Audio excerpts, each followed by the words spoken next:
So we will have a good show today for once. No, we'll have a good show today. We've got locations all around the country that I'll be talking about. Which this is kind of, I think it's some level of therapy for me since we're not traveling like we're always hitting the road usually, and not doing that at all anymore. Now I get to kind of look back on some of those travels and remember the fun times we had. Oh, hey, Antho. Oh, Lopaka. That's awesome you're here because I am going to talk Hawaii in a little bit. Kind of further down the road, but still, I was going to mention you. So good. That's awesome you're here. And Antho, last week or a couple weeks ago, you asked a really tongue-in-cheek, you were being a smartass, let's be honest, question about in that Ask an Archaeologist segment. And I asked for you anyway, and I got a really awesome answer. So, as we always do, we take a really short moment to first check in because these live streams started from as a result of the pandemic that's going on. And, nationally, we were up to 132,000 deaths in America. On the plus side, and hopefully this trend continues, it's been continuing for a long time. This is the first time I'll be able to say that the daily deaths are under 500. It's at 480 right now. Lots of speculation and of why we have so many cases yet. But the deaths are trending the right way. The cases are trending the other way. Hopefully those don't catch up to each other. Definitely huge respect and shout out to all of the hospital workers out there who are just busting their asses all the time, including my cousin Megan. And I also do want I mean, it's very likely also that the hospitals understand things better, even though we don't have cures and total treatments yet. We're on the right path. Hello, Mark Johnson. Great to see you. Bart says it's warm. Hopefully the mosquitoes leave me alone on the deck. Yeah, I scouted this out 2 nights ago. I think it was at like 9:09. Mosquitoes hit. It's like 9:08, fine. 9:09, you move your ass, or they'll move them for you. And so I pushed back a little bit today, going at 8:15 because it was so hot. So hopefully I can give myself 45 minutes should be plenty to be able to tell some stories and then get to safety before I might suffer from blood loss. Other good news. I meant to mention this yesterday, and I really, really do like to share some good news whenever I can, and that is that a good friend and really, really wonderful stand-up comedian in Chicago. I used to work at Zany's Comedy Club in the northern suburbs of Chicago. I worked there for a long time through college, and then even after college, I would work on movies, and then in between film shoots, I'd be able to go back to work. I got to meet so many wonderful people, and one of those people is Mike Preston. He's been very sick. He was hospitalized for, I don't know, a long time. I don't several weeks, we'll say. But he is out. He is doing well. I'm very happy. So shout out and sending good energy to Mike. Also wanted to shout him out because he was the guy that kind of made writing a book a possibility. He inspired me in a lot of ways because he would have his books. He plays this great character on stage, is this kind of like armchair therapist, and so he would write these self-help books. And we had him in our showcase at the comedy club, and so I'm like, "How did you get published?" He's like, "Well, you can publish on your own. It's possible." And we talked about it, and he showed me what he did, and lo and behold, I start to work on my first book, which I self-published, and that's completely because Mike Preston sent me off on that path. So congrats on getting out of the hospital, Mike. I know so many members of the Chicago comedy community are super excited to have you back and have you back online, online, entertaining us on Facebook. Oh, and speaking of book news, as of today, Voices from the Chicago Grave, it is available on Amazon Kindle. It used to be on Kindle a long time ago, and then one publisher got bought out by another one, and it disappeared. But they finally got it back online. So if you want to, if you're more of a Kindle reader, I know it's going for just $8.50 if you search for Voices from the Chicago Grave. So that's exciting because to me, I'm not seeing a penny, but I'm just excited to get the stories out there and get people to read. I wrote these 200 some odd pages for a reason, and that's for people to read them, and that's all I really, really care about is spreading the stories and hopefully inspiring people. I got a really nice message today, actually, from somebody in northern Illinois who said they stumbled across one of my videos on YouTube, and it's inspired them to want to go check places out and learn history. And I always feel like if they're learning from me, I'm giving them the good stuff. I'm not just going to give the urban legends. I'll, hopefully inspire a curiosity about history in general. Question of the week, which I haven't looked at any of the responses yet, and who knows, maybe nobody answered anything, but question of the week was, do you have any home improvement projects or craft projects that you were able to, that you're proud of, that you've been working on this quarantine year? Lisa Van Buskirk, awesome. And by the way, I'm wearing this because of Lisa Van Buskirk. For one, I always have to try to keep up with her awesome costuming, but she was the one that always has the Queen's Ball every October, and this is part of a Halloween costume I put together for last year. Okay, so Lisa, the hard to notice, no fun things: fixing leaks, patching holes, changing lights, getting shelves, cleaning carpets, fixing gutters, and more. Yeah. But, you know, those are the things that are, you can't show them off, but man, they make you feel good when you no longer have to worry about it. Just that mental baggage is off. And then Iris says, remove the carpet from her stairs. That's something that we've been talking about doing. Rose Bradley finished yesterday the alphabet of legendary creatures. What is this? Holy hell. This is an awesome needlework where each letter is stitched into a different legendary creature. L for leprechauns, J for, not jackrabbit, jackalopes. So I would be the first to say that and agree with skeptics that say it doesn't make sense for a cemetery to be haunted. Because why would it be? Like, if you're going to take the leap and say that ghosts exist, that you can come back from the dead and enjoy Earth, you know, continue to visit loved ones, go to favorite places, why would you go to your cemetery where your body is buried if you have the ability? Now, first off, as always, nobody knows the answers. I don't know the answer. So there, and I always say too, when it comes to ghosts and ghost stories, I always wonder, you know, I always feel like people are always trying to find one definition and one set of rules that explains everything, and that's not ever going to be the case. So who knows, maybe there are cases where the spirit somehow is hanging out with the body. And I just have no real ideas, but who knows? Some good stories have come out of it. Now, I do want to bring up, a few weeks ago, John Dreiska, another good friend in the world of the paranormal, asked me to talk about haunted cemeteries. And I did throw a couple out there, including one in Rhode Island, which is where H.P. Lovecraft is buried, and he apparently haunts.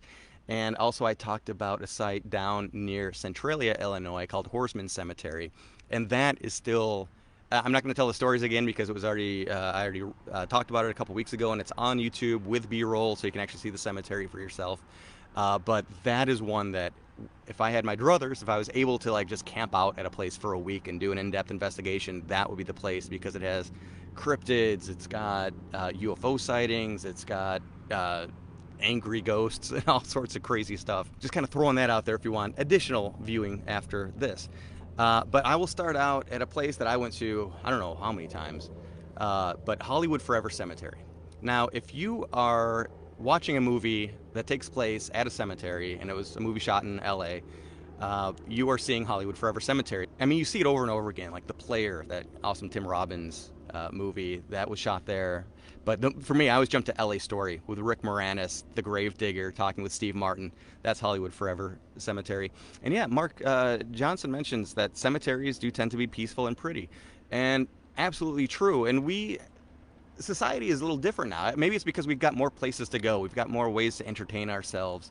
So the idea of when you can go do all of these things or watch all of these things, the idea of going and hanging out in a cemetery seems really morbid, but that wasn't always the case. It used to be like a park. I mean, and really treated like a park. It'd be a place to picnic among the tombstones. And so what I always love is when you go to a cemetery and you see a lot of people there, not just for a funeral, but visiting, looking around. I consider them to be like outdoor museums as well. Because it's just, you know, you're looking at all of this time. You're looking at the history of the city that you happen to be in. And I don't know, I always find it really a pleasant thing when I see a lot of people walking around and kind of just enjoying the grounds. And abandoned cemeteries, like the saddest thing ever. And that was a good use of the word like to buy time, to create emphasis. But Hollywood Forever Cemetery. Okay, so this is in the heart of Los Angeles, as you might assume. They used to have this huge plot of land, and they ran into hard times in the early 1900s. I think it was around the 1920s. They ended up having to sell off a portion of their land, but no bodies were buried there. So it was just, you know, it was consecrated land, but no bodies were buried there, but it was sold off. And who they sold it to? Paramount Studios. So, yes, Paramount, you can say literally, is built on cemetery land. And the claims that of why Paramount Pictures is so haunted, it's the sound stages that are the ones that are built right up to the edge of the cemetery. Of course, this is a cemetery that served LA, served Hollywood from the golden era to today. So you do have countless people there who, many of them famous, but also tons of them just, grips, electricians, wardrobe, all sorts of people that worked in the movies. And it's said that people have seen people kind of figures, that is, phantom figures, walking through the cemetery and then walking through the wall into Paramount Pictures. And the claims of the sound stages say that props will move, disappear, objects will disappear from one place, appear somewhere else. So you almost wonder if a prop master is saying, well, this doesn't belong here, I gotta put it over here. So people just going back to work. And I'm telling you, I had the absolute pleasure of working in film for quite a while. And even though they were really hard days, really, really long days, I still loved it. I still look back on it romantically. Now when I try to do it, I realize how old I am, and my feet hurt really quick. I don't know how I was doing those 14, 18-hour days, but still, like, I could understand carrying that passion of creating film long after you've passed away. Now, we could talk about some of the people there, because there's no way I could remember all of the big names, but Mel Blanc is one of the first ones that you'll see when you drive in. Man of a Thousand Voices, really.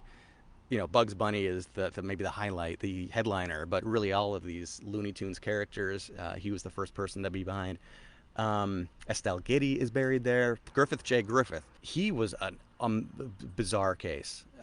He went nuts later in life. He was this huge, very, very wealthy person, and he eventually hit this certain age where his mind went, and he believed, because he was Protestant and he was married to a Catholic, he believed that his wife and the Pope were plotting to assassinate him.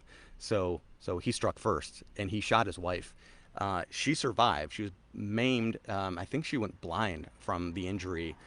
He obviously was arrested, tried, but he had a lot of money. I don't know if he went to jail, but he ended up then having to do this public PR campaign of trying to get everybody to like him again. Of course, that never was going to happen, but he ended up donating tons and tons of land to the city of Los Angeles. He's buried here. This is why I'm bringing him up. So he donated land for a zoo, land for an observatory, land for a park, and the city, they took the land. We're like, we aren't going to touch it really, because we don't want to make it seem like we condone what you did, you nut. But in time, that's where Griffith Park is. That's where the Griffith Observatory is. So the city actually did end up putting to use all of this land for the plans that he came up with. And Christy, I was going to say very accurately, but close to accurately, when talking about famous beings buried here, she asked about Toto. Now, Toto, I always got to give a shout out. Toto was from Chicago. Toto the dog from Wizard of Oz. He was actually not buried there, but he does have a grave marker here. He was buried in his family's backyard. Eventually, when they built the expressway at the 101 through where Toto's gravesite was. So he's not buried there, but he is still remembered there with a monument right by the big mausoleum. But another person, interestingly, and especially now, interestingly to talk about, who is not buried there but represented there, is Hattie McDaniel, who was the first African-American to win an Academy Award. Of course, she won it for Gone with the Wind. And when she passed away, the request was to be buried at Hollywood Forever Cemetery, the cemetery, and she was an Academy Award winner, but it was still segregated, so they would not allow her burial. So she was buried at Rosedale Cemetery in Mid-City, which is it's not nearly as prestigious, it's not nearly as beautiful, but it's a fascinating, way historical cemetery in a very overlooked part of Los Angeles called Mid-City.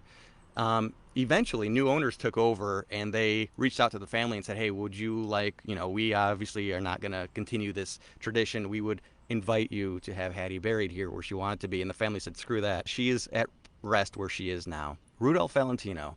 This is one of LA's biggest stories, not just because of I could easily do a whole episode on Valentino, because he is, I always call him Hollywood's, or maybe America's most well-traveled ghost, because he is seen at 14 locations around LA. He is seen in New York. He is seen in Italy. His dog even haunts Calabasas Pet Cemetery. So this is a guy who was struck down early in life, but definitely didn't let life let death get in his way. He continued to get out there and explore, apparently, including, dancing over at the Knickerbocker Hotel off of Hollywood Boulevard. So Valentino, without getting into the entire story, because it is a big, long one, he was basically the first male sex symbol in film. He's really known for the chic, but really, this is a time when film is a new thing, and people felt like they knew this person. They are seeing these larger than life faces on the screen. They've never seen anything like this before, and when you see them over and over and over again, you're not seeing them on TV, you're not getting desensitized. People really did feel this connection. So Valentino, he recently signed a big contract, going back to Paramount, to be a contract player for Paramount, and that is why when you picture Paramount Studios, if you look up and picture Paramount, you'll see those huge gates, wrought iron gates that are just right out in front of the studio. They were built there because they knew the public knows Valentino's going to be there, so we need to keep them at bay, and that's why those gates are there. Those gates feature really prominently in Hollywood, the Netflix series, by the way.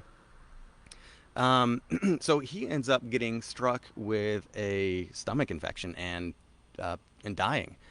He was very young. He was, again, at the peak of his fame, big plans ahead, and well, here's the thing. He had this beautiful house up, was it Benedict Canyon, I believe it is? Falcon's Lair, it was called. I mean, this guy also knew how to enjoy his wealth and his fame and all of this. He was a party boy. But he didn't have a lot of money because he was spending it. And when he passed away, they didn't have any kind of a memorial type location set up for him. So they put him temporarily, it was supposed to be temporarily, in his acting mentor's grave, which was in the communal mausoleum. The idea was that eventually we'll finish this big grand monument to him and then inter him where he should be. But of course, there was no money, so he continues to be in that one place today. So who knows? Maybe he wouldn't be haunting so many places if he had this great monument that he had wanted in life. Another really interesting thing is, though, while that monument didn't come to be, that some of the statues for it were built, and then they didn't have a home, so now they're in this random little tiny pocket park in Hollywood as well. So just kind of a footnote. But yeah, there is some more Valentino relics out there. When he passed away in New York, and his train car made the move across the country, gaining followers and mourners all along the way. Eventually, there were estimates of upwards of 100,000 people that flooded Hollywood Forever Cemetery to kind of be there for this funeral and memorial. He died, by the way, August 23rd, which is also my sister's birthday, so just shout out to her if she's watching. To this day, almost 100 years later, on August 23rd, there is, again, every single year, a memorial to Rudolph Valentino. It includes reading poetry that he liked, dancing the tango. They'd have some professional dancers come in and dance in this very small little chapel on site. I went to it one year. It was kind of remarkable to see all these people dressed up. There's kind of like a cosplay convention in some ways. Everybody kind of dressed up in either just traditional current mourning clothes or in 1920s style clothing, but still, darker mourning clothes from the 20s. Really remarkable to see. And you wonder, though, like, maybe what is it? Because nobody that's there got to see one of these films while he was alive. Very few of these films that he was in even exist today in its entirety. A lot of it was lost. 100 years later, nearly, his impact, the impact of his life and death, is that still what's helping him come over from the other side? It's really, really remarkable. There is a woman in black legend that's related to Valentino, that a woman in black would come and mourn at his gravesite on the anniversary of his death all the time. And that led to a lot of speculation about who this was, even speculations over if this was a ghost, since nobody really seemed to know. And then, of course, as you would assume, many people stepped forward and said it was me. One person even going so far as to, when they died, having the woman in black written on their grave, and they are buried at Hollywood Forever Cemetery as well. It's so easy to get bogged down in the history because so many really, really important people are buried there. Here's a really interesting one. In Santa Barbara, there is this beautiful park that's up on a hill. It's a dog park. Santa Barbara is such a beautiful town in general, but from the park, you can see the ocean. It's just completely, it's just really breathtaking, especially when you see the blue ocean coming in and meeting the blue sky. The one thing that's a little unusual about it is that this dog park, that is that it is named Cemetery Memorial Park. And disgracefully. We talked a few weeks ago about how it's not at all uncommon for a cemetery to be established, an older cemetery especially, to be established. The city grows, the land becomes too valuable. They move the bodies and develop the land. Well, for whatever reason, as we talked about, cemeteries are already kind of like parks. Well, they wanted to make sure it was only a park. The bodies remain to this day. The city pulled up all of the headstones, and this was in the 1950s or 60s. Um, and then there was a debate over where the headstones went for a while, which I'll get into that. And what is it today? It's a dog park. Part of it is paved over for parking, obviously, and then people can bring their dogs to play catch, and of course, use the facilities, which is the park where all these people are still buried. It wasn't until way more recently that people started to become outraged by this, and certain families, if a family today requests that they want their the headstone back, the city will make a new headstone and replace it. However, you can't even do that for everybody because some of the land, like I said, is now a parking lot. It's just a really, really weird story. And so with the question of where did the headstones go, I wanted to get into it because I thought, well, there could be some hauntings associated with the headstones. You imagine, again, if you're going, my favorite part of all of this is the idea of just coming up with theories and then going to test if there's any validity to them. You imagine people going to these grave sites, hundreds of them, and mourning, looking at this gravestone. Will those stones, collectively, especially, contain some paranormal magic, if you will? And I really want to find that, find where they went. There were some legends I found online that they were thrown down into this one ravine. I went down into the ravine looking for them. I couldn't find any trace of them. Eventually, we did get to the bottom of what happened. So the city acquires the cemetery, takes up all the headstones, turns it into a dog park, grinds all the headstones down, and uses it for fill for a new golf course that they're making. Which is where those headstones are today, ground down, fill for a golf course. Unbelievable to me. Nothing that would happen today. This was, again, back in the 50s. Now, I don't know if that cemetery is haunted. I'm sorry, I don't know if the golf course is haunted. I would love to find out if it is. But there is a cemetery. There is a haunting associated with the cemetery. However, it seems to be associated with a suicide that took place on those grounds, and not actually about the grave desecration. And I always love to bring up these stories, even though I don't really have a ghost story for it, just to kind of, again, show that we don't know all the answers. Like, on paper, doing this should equal haunted as F. You look at, I'll do a whole separate video about Bachelor's Grove, but there's a place that had grave desecration, and White Cemetery had grave desecration, and people believe that's why these places are so haunted. This place, you couldn't have desecrated it much more. I mean, the bodies are untouched, but still, people definitely not being remembered after death the way that they intended in life. Oh, and by the way, shout out, really interesting programming over on the See You on the Other Side podcast page on Facebook. Mike will be interviewing a guy about the paranormal experiences he witnessed while he was a member of the Church of Satan. And I can't imagine what we're going to hear, but I bet it's going to be good. It's going to be interesting, if nothing else. Facebook.com/OtherSidePodcast. As I brought up Mike Huberty's name, the reason was because he wanted to hear about Wisconsin haunted cemeteries. Now, even though I've been here 3 years now, I actually don't know any, really myself. So through onlyinYourState.com, there is a really quick list. I just wanted to read them off and invite anybody that's watching to tip me off as to whether I should check it out or not. So NOLA Cemetery, which you'd think that's in New Orleans, but NOLA Cemetery in Park Falls. Stories say that the first person ever buried here was named Nola, and now her spirit haunts the cemetery and all who enter it. What does that mean, really? All, like, what, you'll be possessed, anybody that walks in. I'll try to not be too scathing, but hey, you'd think Nola would be happy, like, hey, this is my cemetery. LaBelle Cemetery in Oconomowoc. The spookiness here surrounds a single grave. Statue of a young girl is said to emit a spirit that floats away to drown in a nearby lake. That's fascinating. Others claim that the statue starts emitting blood. Also fascinating. So you wonder, like, is there some sort of a residual haunting that's associated? That's amazing. That's also makes me think of, speaking of Hawaii, night marchers. People, entities leaving their grave site to go somewhere important. Usually it's to a holy site, but if you're traveling to the body of water you died in. That's pretty fascinating too. Riverside Cemetery in Appleton. One of the most famous paranormal spots in the state is the grave of Kate Blood at Riverside. Legends say on the full moon the grave drips blood. Others say that the stone of this grave is inexplicably warmer than those nearby. Blood is said to have murdered her family and now haunts the cemetery. So for me, red flags, blood red flags all the time. I mean, when you have the name Blood as your last name, there's going to be some urban legends that come out. And you also wonder, which is great, stuff like this, it could be very easy to determine. Obviously, if somebody murders their entire family, even if it's long, long ago, you'll be able to find newspaper reports.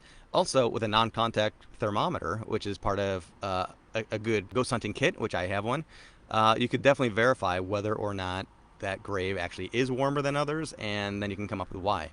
Pioneers Rest Cemetery. I always love pioneer cemeteries. Pioneers Rest Cemetery in Canton. There's a barn directly adjacent to the cemetery that seems to be the center of all the creepy stories. Legend has it that a man killed his family and hung himself in the barn, and the spirits of the family haunt the area. The legend led others to claim that because of its haunted past, the barn has been used for secret rituals by various groups, all looking to summon the dead. Cool. All right. I'll look into it. I mean, again, these will be easy to verify or debunk, but that doesn't mean the cemetery is not haunted if you're able to debunk the historical claim.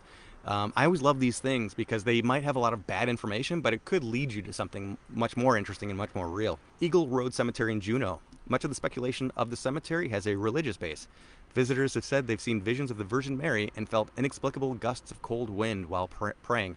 That's awesome.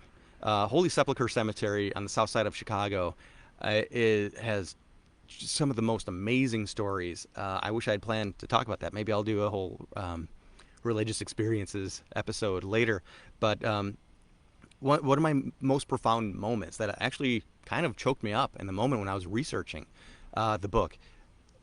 I was researching this Holy Sepulchre Cemetery because all sorts of amazing religious sightings were happening here. And so, you go into the card catalog to find out where the article is that you find, and then you find the paper on the microfilm back when that was easier to do. It's hard to find even microfilm anymore. And the front page of the Chicago Tribune had the Virgin Mary sightings and all these other angelic sightings that people were seeing on the same page. The title was "A Horror Found in Milwaukee Apartment." So talk about just good and evil thrown in your face, just the dichotomy of beauty and terror in this world. But yes, that was happening while authorities were finding out about Jeffrey Dahmer. Okay, so here's one I've actually been to. St. Kilian's Catholic Cemetery in Lake Geneva. The nearby church burned down, and it's said that the priest haunts this area. It's said you can hear the phantom ringing of the old church bell and hear the footsteps of the priest as he wanders for eternity. Okay, so I had to kind of smile when I read you can hear the ringing of the old church bell. Present day, there is a church bell on a pedestal, and I accidentally rang it really loudly. So I wonder if I inspired some of that. I strongly suggest. So, I didn't grow up with this story, but my co-host from the Fantastic Story Society, Max Tim, grew up in this area, and he has a great ghost story of St. Kilian's, which I believe you hear in our pilot episode of the Fantastic Story Society. We call it episode 0 since we don't have any guests. We just tell our own stories, and Max talks about St. Kilian's there. Oak Hill Cemetery. I've been here too, in Janesville. Visitors say they've seen a ghostly woman figure and flashing lights here, while more pragmatic folks just say it's a stature, I think they mean statue, and lights along the walkway. The fact that the ghostly figure has been seen in different locations definitely makes me want to stay away. Somebody editorialized. Janesville, the cemetery is beautiful. It's hilly. It's like Oak Hill, definitely oak trees. It's a beautiful place to visit. A lot of old gravestones there. I don't know anything about the haunting, so it's interesting. I'll look into that one more. Forest Hill Cemetery. We're on number 8 of 10, by the way. Wisconsin Rapids, Forest Hill Cemetery. Folks here say that they hear babies crying and young voices calling out to them. The mausoleum has experienced a number of accidents with things being pushed over or falling. What things? What things are in a mausoleum? Tabernacle Cemetery in Waukesha. Awesome.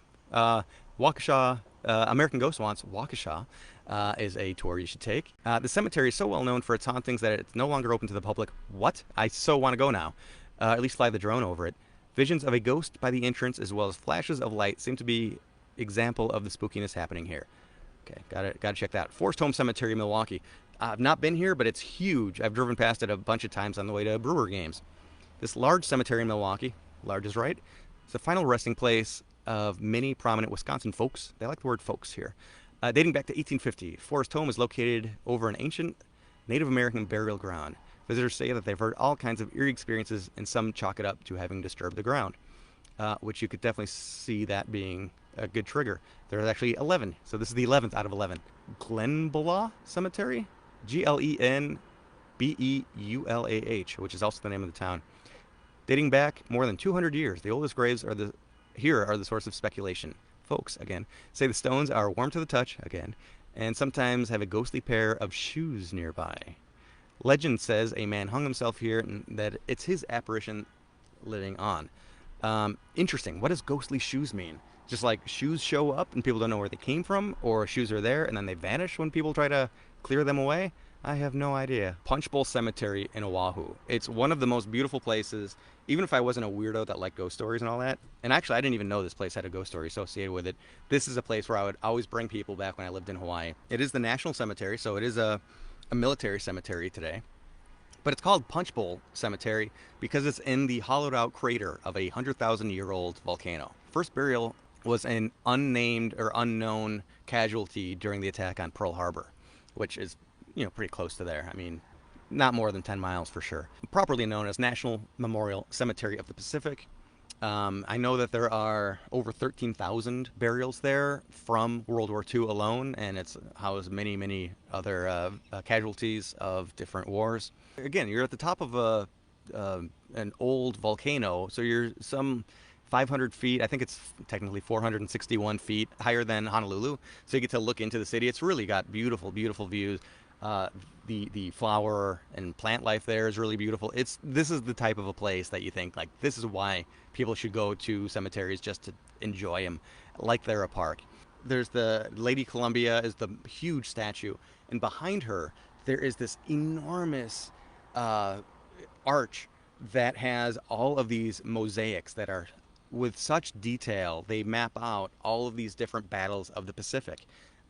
Really, really, really beautiful and unbelievably detailed. I can't emphasize it enough, and I'm looking forward to doing this edit and posting it on YouTube, because then I can finally show some video and photos I took when I lived out there of this place, because it is just amazing. Also, I wanted to mention of note, Ellison Onizuka, I believe is how you'd say his last name. That's me not being prepared enough. He was a Hawaiian resident, and he was on the Space Shuttle Challenger that exploded, of course. So he is buried here as well. That's you want to mention that.